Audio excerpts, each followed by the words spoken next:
Good morning, Year 10, and welcome to your lesson on why so many Germans supported the Nazi Party. So this is a lesson on how Hitler got into power. Hitler got into power entirely legally. He did not force his way into power, he was voted in by the German people. So why would so many Germans vote for him? The resources you will need for this is your history book, the Study After 1900 textbook, which I have attached the relevant pages in the Google Classroom, and you will need this PowerPoint. So first of all, why would a pensioner vote for Hitler? This pensioner says, "Can you remember 1923? Prices went up and up. My pension was worthless and I was ruined. Hitler says he will improve pensions." This means that pensioners had worked all their lives to save enough money so that they could retire and have enough money to do them the rest of their lives. Unfortunately, with inflation in 1923, money became worth less and less, but the pensions did not rise. So for example, if a loaf of bread cost 5 marks normally, in 1923 it maybe cost 100 marks or 1,000 marks. And if the price of the pension was always the same money that these pensioners were getting every week, then they wouldn't be able to afford even the simplest of things. So this is why a pensioner voted for Hitler. Next, we have a factory worker.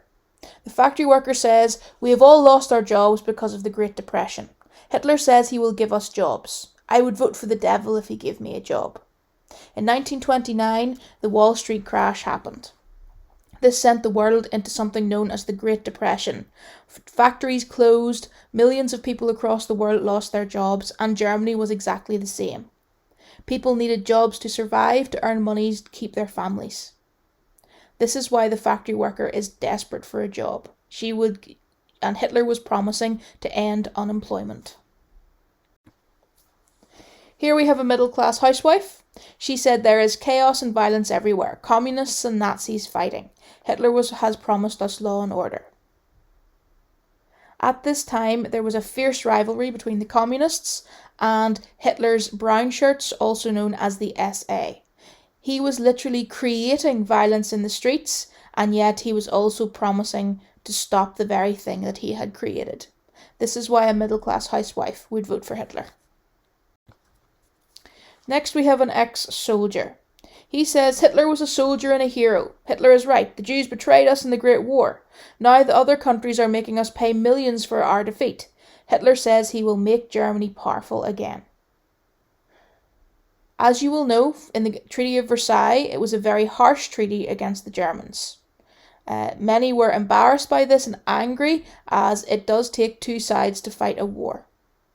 This ex-soldier believes that Hitler will stop the unfair reparations and make Germany a powerful country once again. That's why he voted for Hitler. Next up, we have a judge. The judge says the government is weak. There are too many elections in different parties. We need a strong leader to knock this country into shape. When the new government took power after the war, they decided to make Germany one of the most democratic countries in the world. They elected their representatives using something called PR, or proportional representation. This means that parties in the Reichstag, which was the parliament, got a percentage of the seats in the parliament depending on the percentage of their vote. That meant that lots of smaller parties were represented. This may seem like a good thing, but what it can lead to is that the Reichstag very rarely agreed on anything because there were so many parties arguing over each other. The judge sees this as making the country unstable, and this leads to many of the problems that Germany had. This is why a judge would vote for Hitler. Next, we have a Stormtrooper, one of Hitler's personal soldiers. Hitler has promised to win back the territory stolen from us after the Great War. He will make Germany great again. So it's very similar to one of the previous ones, the ex-soldier. He basically wants the territory back that was taken from Germany after the Great War. Here we have an elderly Protestant minister. He says, "Have you seen the nightclubs, the homosexuals, and those new women who smoke cigarettes? Degenerates. Hitler says he will bring back the good old German values." The 1920s in Europe was a time of great progress. It wasn't as restricted as previous decades had been, and for many it was an age of parties, of jazz music, of people being able to do many things that they had never done before. If any of you have ever seen the film The Great Gatsby, that is a very good representation of what the 1920s was like. Many older people in society did not like this. They did not like to see women behaving in a way that was different from what they would have behaved before, and they didn't like other groups coming into society. He would have been very keen on Hitler's message of bringing Germany back to the good old-fashioned German values. This is a rich businessman. He says, "With all this unemployment, I'm worried the communists will take over and I'll lose my business." Hitler wanted to destroy the communists. One of Hitler's greatest enemies was communism. He absolutely hated it. It is the direct opposite of fascism, which is what the Nazis were. The basic idea of communism is that the government controls everything. It controls businesses, it controls the whole life of the country, and that everybody is equal and nobody is allowed to get very rich, but equally nobody is allowed to get very poor. Everybody has the equal amount of resources. And for a rich businessman, this would have been bad, because that means that the state, the country, the government would have taken over his business and he would have had to give it up. And he would not have been allowed to make lots of money. So he is worried about communism, and because Hitler hates communism, he supports Hitler.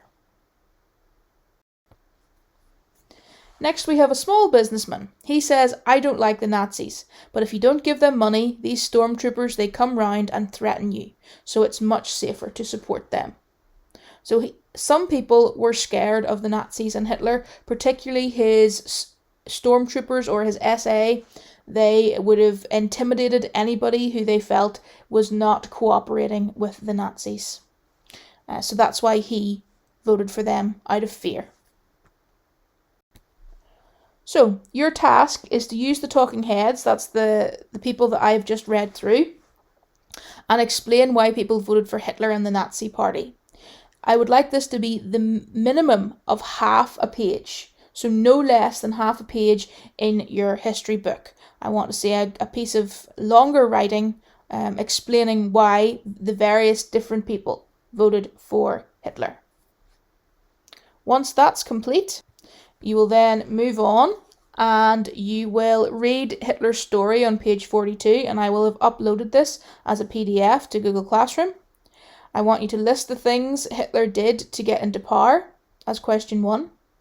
Question 2, is there anything in Hitler's early career to show that he did not like Jews? Question 3, initially the Nazi Party was not successful in the elections. Why might have the Great Depression made people more likely to vote for Hitler? Answer those 3 questions in your history book, please. Finally, watch this video on Hitler's rise to power from BBC Teach. Once you have completed all this, upload a picture of your work to the assignment on Google Classroom. Thanks for watching, and we'll see you all very soon. We hope you liked this video from Newbridge History. If you would like to see more from us, subscribe to our channel. Don't forget to hit the bell button to be notified when we post new videos. Thanks for watching, and we'll see you all very soon.